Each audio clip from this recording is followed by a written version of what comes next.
রে দোকানে এত কাস্টমার? দোকান আমার কামাইতেছে হয়, দে ওরে কামাইতে দে। তুই কি বোকা নাকি? তোর দোকান তোর সবকিছু হে কামাইতেছে, এরা বাইরে করবে না। আমি তো দোকানদারি বুঝি না বেটা। দোকানদারে বুঝিস না বুঝলি, এরা বাইরে করবে না। ওরে বাড়ি করে কি করবো? তুই ওরে বাইরে করা এই দোকান তুই সেম দোকানদারে তুই কর।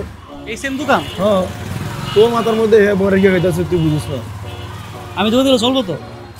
চলবা না চলবো তুই বুঝিস না, তোর বুঝ। আমি কি তোর তুই কি ফুলাবেন নাকি? গেলাম আমি। আচ্ছা যা তাহলে, হ্যাঁ আমি দেখি। জাহিদ ভাই আপনি ভিতরে আসো। হ্যাঁ ভিতরে আসি। একটু ঝামেলা শেষ করে আসছি। আপনার কত হয়েছে?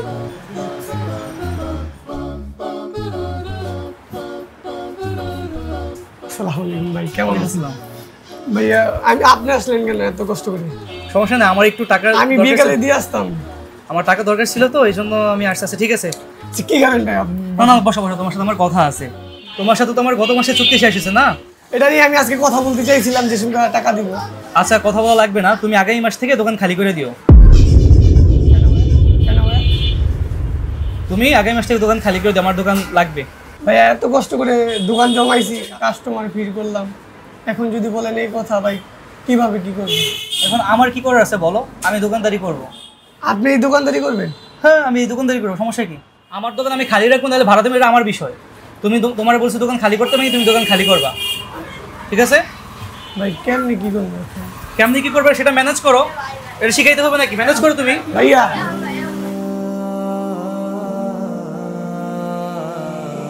দেখেন ভাই, এতদিন দোকান পইরা ছিল, যেই সময় আমি দোকানটা নিয়েছি ওই সময় কোনো কাস্টমার ছিল না। এখন আমি দোকানটা রানিং করলাম, জমজমাট করলাম, দোকানটা ভালো বেচা কিনা শুরু হইলো। এখন আমার মালিক আমার দোকানটা ছেড়ে দিতে বললো, উনি নাকি দোকান চালাবে। এখন আমি কি করবো ভাই? আরে তুই এটা নিয়ে টেনশন করিস না, তোর রিজিক উনি চাইলেও খাইতে পারবো না। তোর রিজিক যেটুকু আছে আল্লাহ তাআলা কোনো না কোনো মাধ্যমে তোর কাছে তোর রিজিক পৌঁছে দিবে, এটা নিয়ে টেনশন করতে হবে না, ঠিক আছে?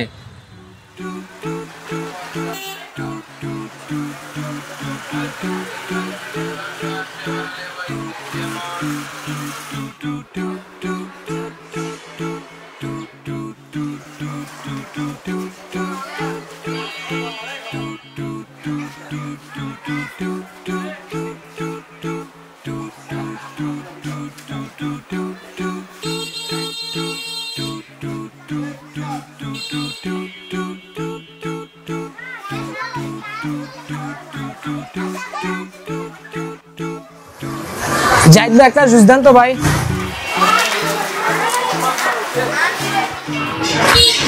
বসেন ভাই, দিতেছি। ভাই জাহিদ ভাই নাই? না জাহিদ ভাই তো দোকান ছেড়ে দিয়েছে। আচ্ছা থাক ভাই, আসবে না।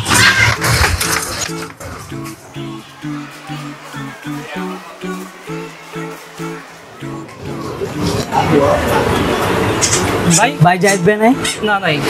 ঠিক আছে লাগবে না। বসেন ভাই, আমি দিতেছি। না থাক, লাগবে না।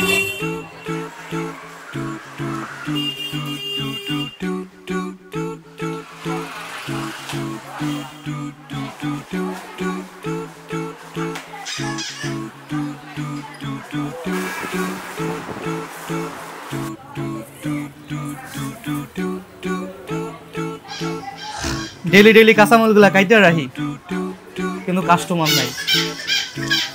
এইভাবে কিভাবে দোকানদারি করুম আল্লাহ ভালো জানে।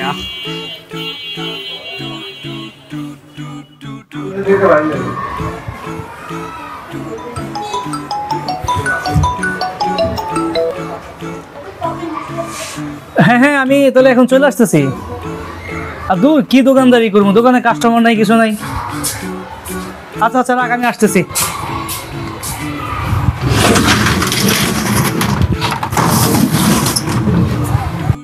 কিরে মামা, আজকে 1.5 মাস দোকান দিলাম, দোকান তো চলতেছে না বেটা, পুরো লসের মধ্যে আমি আছি। তোর দোকান দিস কি করতে?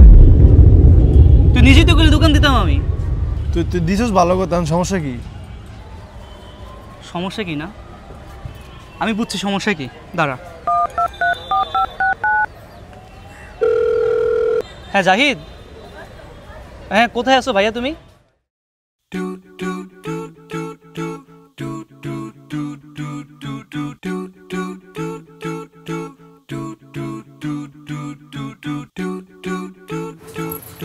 ভাইয়া ঠিক আছে গো। আসসালামু আসসালামু আলাইকুম ভাই। ভাই বসেন বসেন, কিছু আনি, আপনি বসেন।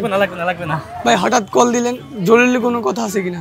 জরুরি কিছু হয় না আসলে জাহিদ, আমি বুঝতে পারছি আমার ভুলটা। আমি বুঝতে পারছি যে দোকানে বসলেই হচ্ছে দোকানদারি শুরু হয় না, ব্যবসা শুরু হয় না। দোকানদারি করার জন্য কাস্টমারের সাথে একটা সখ্যতা তৈরি করতে হয়, যেটা তুমি এত বছর এখানে তৈরি করছো। আমি আমার ভুলটা বুঝতে পারছি।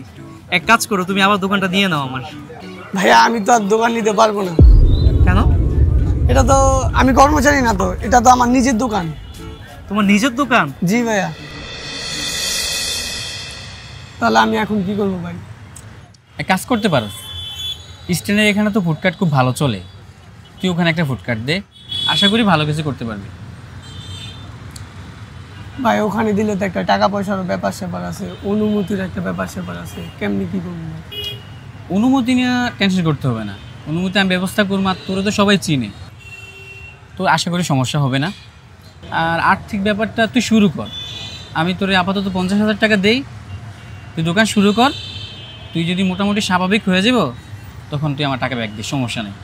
তুই এখন শুরু কর ইনশাল্লাহ। এই জন্যই ভাই আমি নিতে পারবো না। আমার কাছে শুনে ভালো লাগলো তুমি নিজে দোকান দিলা। আসলে জাহিদ, আমি একটা জিনিস খুব ভালো করে বুঝতে পারলাম যে তুমি যত চেষ্টা করো না কেন, তুমি কারো রিজিক খাইতে পারবে না। আমি তো তোমাকে দোকান থেকে ঠিকই বের করে দিছি, কিন্তু আমি এখন এটা বুঝতে পারছি যে ওই দোকানে রিজিকটা তোমারই ছিল, আমার ছিল না। যার জন্য আমি দোকান দিয়ে আমি লোকসানে আছি এখন। ভাইয়া আপনার দোকান কেউ না কেউ নিয়ে নিবে, আপনি টেনশন করেন না। আপনাকে অনেক ধন্যবাদ ভাইয়া, আপনি যদি না বের করে দিতেন তাহলে আমি এরকম একটা দোকান দিতে পারতাম না। আপনাকে অসংখ্য ধন্যবাদ ভাইয়া। ঠিক আছে ভাইয়া, থাকো, দোকান সামলাও। আমার লোভ আমাকে সব কিছু শেষ করে দিল আর কি। ঠিক আছে, থাকো। আমরা ভাবি অন্যের সফলতা দখল করলে আমরাও সফল হব, কিন্তু সাফল্য কখনো চুরি হয় না। রিজিক শুধু আমাদের চেষ্টাই নয়, বরং আল্লাহর রহমতে এবং তার লেখা ভাগ্যলিপিতে নির্ভর করে।